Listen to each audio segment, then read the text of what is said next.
नमस्कार दर्शक बंधु जय जगन्नाथ मु दिव्य आपण स्वागत जनाऊँगी आज आउ गोटे नुआ जॉब अपडेट को। दर्शक बंधु ओडिशार प्रति ग्राम पंचायत रे पंचायत पियोन नियुक्ति को नहीं एक बड़ अपडेट आसी। तेबे मुख्यमंत्री मोहन चरण माझी गतकाली एक बड़ घोषणा करिसंती जे एणिकी प्रति पंचायत रे जणे लेखाए पंचायत पियोन नियुक्ति करेंगे सरकार। एथिपाई एक ऑफिशियल नोटिफिकेशन आसी जाइए जहाँकि आपण मानक ऑफिशियल नोटिफिकेशन आज वीडियो माध्यम देखी एवं एथिरे आपण मानकर दरमा केते कोन रहिबो एप्लाई केमिति करेंगे तार समस्त डिटेल्स आज वीडियो माध्यम आलोचना करमी। पूर्व वीडियो आपण मानक संक्षेप में सूचना देती यही वीडियो आपण मानक डिटेल्स अपडेट देवी। तो वीडियो शेष पर्यटन देखिए भल लगे गोटे लाइक करेंगे अन्य शेयर करेंगे चैनल को सब्सक्राइब करने। तेज देखो राज्यर प्रति पंचायत में पियोन नियुक्ति नहीं सरकार कले बड़ घोषणा। दरमा मध्य एथिरे आपण मानकर गोटे फिक्स दरमाटी रखा जाइए। आपण मानकर कार्यशैली को देखि सरकार वृद्धि करेंगे कि ह्रास करेंगे। ओडिशा रे सर्वमोट 314टी ब्लॉक रही एवं यही 314टी ब्लॉक रे सर्वमोट 6794टी पंचायत रही। जदि आम पंचायत हिसाब करवा प्रति पंचायत रे जणे लेखाए पियोन नियुक्ति हेबे सही पदवी संख्या आपण मानकर 6794टी पदवी बर्तमान नियुक्ति आसिया जाउची।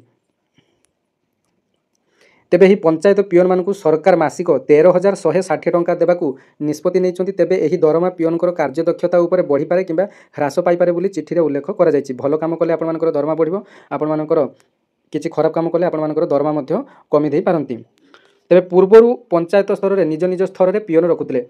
एबे मन रे प्रश्न उठुछि पूर्वरु जो पंचायत स्तर रे पूर्वरु जो माने पंचायत पियोन भाबरे काम करूचंती सेमानकर अवस्था कोन होबा सेमानकर चाकरी कोन होबो सेमाने पुणी हाईकोर्ट करेंगे कि कौन गोटे करेंगे व्यवस्था करेंगे।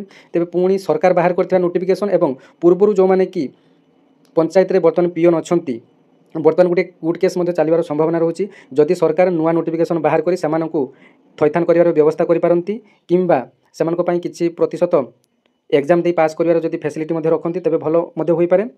तेबे सेमानंकु हुए तो बाहर कर दे पारंती कारण जेहेतु पूर्वर पंचायत स्तर में निजे पंचायतर सरपंच किंबा पियों थ्रू रे आपण मानकर सेटा नियुक्ति करा जातला एवं पंचायत ऑफिस रु फंड रु सेमानकु टंकाटी दिया जाउथला।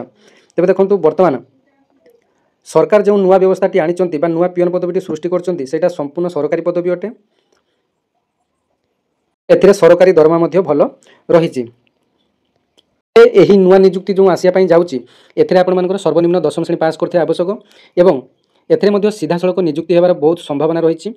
जेहेतु गोटे ग्राम पंचायत सरपंचकर अधीन रे जाउची तेबे एथिरे सीधा सड़क नियुक्ति होबार मध्य यथेष्ट संभावना रही एवं किछि प्रतिशत चांसेस रही जे एथिरे मध्य आपण मानकर परीक्षा होबार संभावना मध्य रही।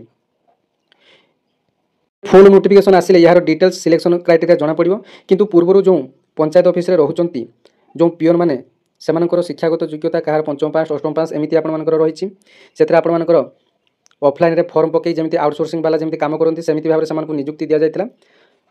सेमाने जड़े जड़े सरकारी कर्मचारी नुहंती किंतु वर्तमान सरकार जो नियुक्ति बाहर करिया कहउचंती एटा गोटे सरकारी प्रक्रिया रे जेहेतु नियुक्ति प्रक्रियाटी हेबो एथिरे आपण मानकर गोटे परीक्षा मध्य रही पारे जहाँकि आगामी दिन में फुल नोटिफिकेशन आसिले यार जना पड़िबो। जो माने कि कहउचंती सीधा सड़क नियुक्ति हेबो एथिरे परीक्षा नाही 10वीं श्रेणी मार्क रे नियुक्ति हेबो से सब आपण मानकर फालतू कथा। देखंतु एथिरे आपण मानकर हुए तो आगामी दिन में फुल नोटिफिकेशन आसिले जना पड़िबो जे आपण मानकर एग्जाम पैटर्नटी केमिति हेबो। जदि सीधा सड़क नियुक्ति व्यवस्थाटी करा जाय तबे मध्य एथिरे बहुत सारा राजनीति एवं टंका कारबार हेबार मध्य आखिरे जल जल हो देखा जाउची कारण सरपंच जहाँ चाहिए यही पदवीटी देवे एथिरे टंका कारबार हेबार संभावना रही। जदि एटा आपण मानकर डायरेक्ट नियुक्ति हुए जदि सरकार तरफ कौन एक परीक्षाटी करा परीक्षा कर सारा पर जो मैंने उत्तीर्ण हे से जदि निज निज पंचायत सुजोग मिल तेबे एथिरे परीक्षार स्वच्छता आसिबो एवं नियुक्ति स्वच्छता आसिबो। आपण मानकु एही वीडियो माध्यम रे आपण मानकु मु डिटेल्स कहि रखुची जे एथि पई आपण मानकर एक एग्जाम टी होई पारे। आपण मानकर मिनिमम 10वीं श्रेणी पास करथिबा आपण मानकर आवश्यक एवं बयस मध्य आपण मानकर भल रहइबो जो माने कि 20 वर्ष आपण माने 42 वर्ष पर्यंत एथिरे आवेदन करि परिबे। ऑफलाइन रे नचेत आपण मानकर ऑनलाइन रे एटा फॉर्म पड़िबो। फुल नोटिफिकेशन आसिले आपण मानकु मु निश्चित भाबरे जणैबी। तेबे वर्तमान जानि रखंतु आपण मानकर 6794 गोटी पदवीटी आपण मानक पई सृष्टि करा जायछि प्रति पंचायत रे सरकारक तरफरु। पूर्वरु जो माने कि पंचायत रे पियोन भाबरे काम करूचंती सेमानकु हुए तो छुट्टी कर दिया जाय पारे नचेत यही जो पोस्ट रू से किसी व्यवस्था करा जाय पारे नचेत पुणी थे हाईकोर्ट होबार बहुत सारा संभावना रही। जेहेतु से एत वर्ष धरी दीर्घ 20-30 वर्ष धरी पंचायत रे काम कर आसिले तो से कोर्ट केस करिपारंती।